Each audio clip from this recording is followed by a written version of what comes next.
Good evening, ladies and gentlemen. I'm Sarah DeLoss, and I will be your Mistress of Ceremonies this evening. It is an honor to be here, and I would like to thank all of you for coming. So, without further ado, on behalf of the Rochester City School District and myself, it is my distinct pleasure to introduce to you Dr. William Calla. I was just talking to Michelle a moment ago, and I everything that I'm going to say today is really from the bottom of my heart. I got the overview of all of the projects, and I went through them earlier, and I'm reading through every one of these, and I looked at these, and as I read through every one of them, I said, oh, this is really good stuff. Because every one of them is based on relationships. And I don't think that we get anywhere academically without establishing good relationships with our kids, good relationships with our peers. I want to talk to you just a moment about a project that I did 2 years ago with a sociology class in Fairport. I read a book called The Big Picture by Dennis Littke, and it's a book about creating small schools. And it was very exciting to me because it was, again, philosophically everything I believed about what education should be. So I brought this project to all of our administrators in the district at the time, and I asked if we could all read it together and then discuss each chapter of the book. And but I put up, and they were all fairly excited about it because I was so excited about it. But I put a twist on it and asked if we could do this project by reading the chapters with a senior sociology class, and then every 2 weeks we would discuss 2 chapters of the book with the sociology students. And we did that. So for 10 weeks, we really tore this book apart, and we came up with a white paper that the students wrote at the end of the book, which were the bullets, which were the key ingredients to a successful school. And most of the bullets involved relationships, and many of the bullets have to deal with some of the projects that you're talking about today. That's why I was just so taken by what I was reading today. I'll mention over and over again the importance of meeting our basic needs before we could do the kinds of things that we want to do to show that we're a successful school. And a successful school is not just one that is measured by standardized tests. I always have an opportunity to put that in. It's one that's measured by what we're doing with one student at a time, what we're doing with individuals, and what kind of good people we're making. The projects that I see tonight are certainly projects that will foster better academics, but they're also projects that care about the individual, care about the community, and care about the family, which is the major purpose of education, to make good people and to make good citizens. So in that, you are a tremendous success. So I congratulate you for your accomplishments this evening, and wish you a good rest of the evening and program. Thank you very much. The product that you're going to see tonight is really the result of a collaboration with Michelle Hancock, who is right over there. Hours and hours of laughing and crying and pulling our hair out to get to this evening. Last spring, we sent out a call inviting teachers across the district to come join us over the weekends from September to June to try to build their capacity so that they could serve as catalysts in their school toward promoting equity and school improvement. And much to our delight, we received an overwhelming response, which said to us that the teachers of this district care not only about their students, but about becoming better leaders in those buildings. Tonight, what you're going to see is the work of the 30 teachers who have made it through the first year of the program and are now our first cohort. And I want to tell you a little bit about them before they present. These individuals represent 9 schools across the district on both the elementary and the high school panel. They have devoted 81 hours to their professional development over this past year. And these 81 hours happened on Friday nights and Saturday, and they were unpaid. And I have to tell you that people came early and stayed late. That's the character of this group tonight. They are energetic, they're curious, they're dedicated, they're highly intelligent, funny, and completely devoted to their students. They've worked with their principals, colleagues, and parents, and in some cases even people in the community, to help develop the equity-based school improvement projects that you're going to hear about tonight. The equity-based school improvement projects are designed to try to respond to some of the reasons for student underachievement. And so they come out of a careful analysis of the school improvement plan in each of these schools.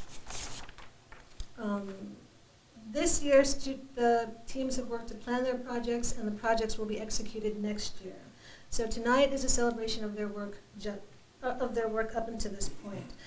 We have really high expectations for all of these teams. I can't say enough how impressed I am and proud of all of them. We hope that tonight you'll recognize the work that they've done in the past and help us look forward to the great things that they'll accomplish in their schools next year. Thank you. Ladies and gentlemen, please put your hands together for our first team presenting. And teachers, if I mispronounce your name, please correct me. Peter Hilling, Sheila Webster, and Carrie Robertson from World of Inquiry School number 58.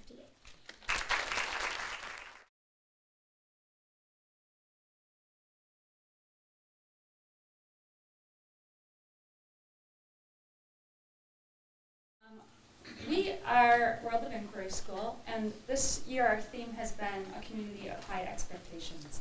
So with our project, we're going to build on that. So we're naming our project Building and Maintaining That Community of High Expectations. We are an expeditionary learning school, which some of you might be familiar with and some of you might not be. And that would be kind of an expedition, so we want to define that for you, is an in-depth learning investigation on a certain topic. So what we do with our students is take our standards and then build on a compelling topic that would interest them using our standards, that they really dive in deep in real-world issues. So what we want to do with this is provide our staff with a learning expedition where they will dive into a topic, this being equity and cultural responsiveness, that we're going to grow together with as a staff.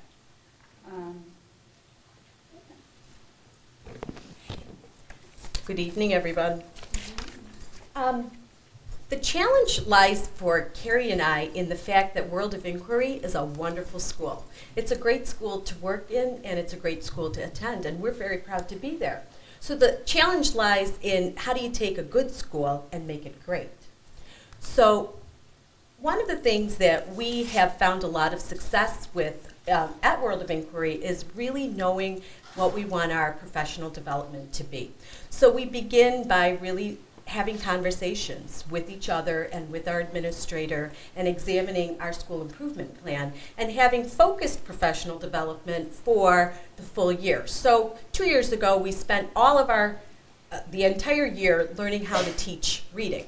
And this year, we spent all of our time learning how to teach writing. So we felt as though through the examination of the school improvement plan and again, conversations with each other and our administrator, that our next natural step was to really dive into what does it mean to have equity in a building and what does it mean to have cultural responsiveness as it relates to World of Inquiry. And again, that's not done in isolation. We need our families truly involved to do that. Okay, so our project objective was not one that we just thought of at random. It took us a long time to really think out a meaningful approach to examining this concept of equity and cultural responsiveness. So we began by speaking to teachers and children and families. So one of the things that we really want to do is increase our own awareness of the students' communities. We are a citywide draw, so our children come from all over the city and they all come to us. And everything that the kids do happens at our building, which is very different from a community school where we can easily reach out into the neighborhoods and meet with the families and see what's going on there. So this is the flip. Instead of all of the kids coming to us all of the time, we're going to go out into the communities in which our students live and learn about them. And we think this will be our first step to defining what it means to be culturally responsive and equitable. So now our project. I'm just going to put it all up there because Thank you you. can look at it while. There you go. Back. Okay, here we are. So what Sheila said is we're taking our staff out into the communities. We've identified the 6 largest areas, zip codes that our students come from. And we're going to have crews of teachers who will be led by parents. So we're really flipping our role here. We are going to be the ones learning from parents about their communities, what obstacles lie there and what resources are there that we can build upon with our expeditions. So with our expeditions, students go out into their communities and learn from experts and then bring it back to develop products. So we are going out to learn from our parents who are experts, who we have some here tonight with us. And parents and staff are all on board with this. They're loving the idea. So they're going to teach us. And part of that is learning about these places, green and play spaces. What does that look like in each of these zip codes? What grocery stores do they use? And what obstacles are there in terms of, well, lots of things, you know, the things we're learning about in poverty and all of the isms. So, and then the part that we thought would be interesting is a lot of our families do not have transportation. And so sometimes people are concerned because somebody didn't show up for a parent conference. And so we're trying to give some of our staff the understanding that there's oftentimes reasons for that we don't understand because we don't come from some of the same backgrounds. So what we're going to have to do is trek back to the school using the RTS system, which many of our staff members have not had to do, and navigate that on our own so that we can see what it's like to have to arrive to a place at a certain time with limited resources. Day 2 of our project would be when, well, actually we're planning on doing an overnight where the staff can come together and have a little reprieve and spend some time together getting to know each other better, because building community has been a huge part in helping our school grow. So then the second day we'll come back and present our findings in those different neighborhoods. And we're hoping to create a resource binder that will help us to identify the places in those neighborhoods that a lot of our staff don't know about, so that we can, when a parent comes to us with a problem, we can identify the place where maybe they can get help solving their problem, or many other things. So the benefits of this project to World of Inquiry, we think there are many, but the foundation of teaching is having knowledgeable instructors. So we feel as though expanding our own schema about our children and our children's families will help us to meet the child where the child is.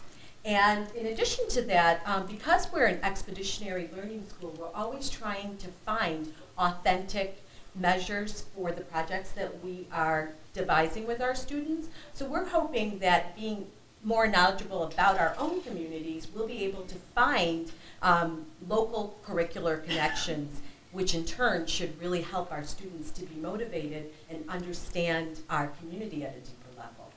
So we think that this will be our first step towards that type of teaching and learning. Okay, so we are at our closing now, and we devised a poem. Carrie and Pete and I wrote a poem that tries to synthesize our understanding of UTLA and our commitment to World of Inquiry and its students and families. So what we'd like to do is share this poem with you, but you need to work with us because this is an interactive poem. And there will be a line that comes up at the top, and it will begin with these two words people say. So we need you to chorally, in synchrony, to read aloud what that says, and then we'll follow. Okay, are you ready? On the count of 3. 1, 2, 3, go. People say teachers won't work without pay.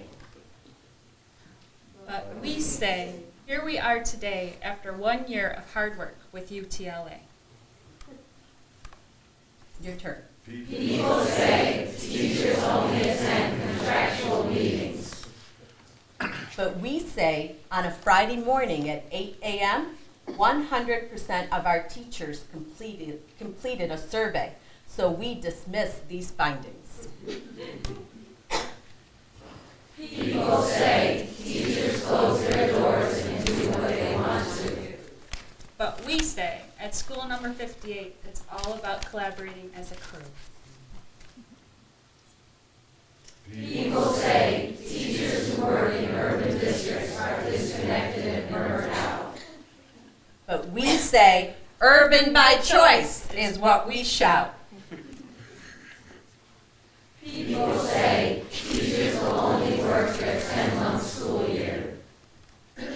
But we say, in our learning community, it is clear that meeting in the summer is not a fear.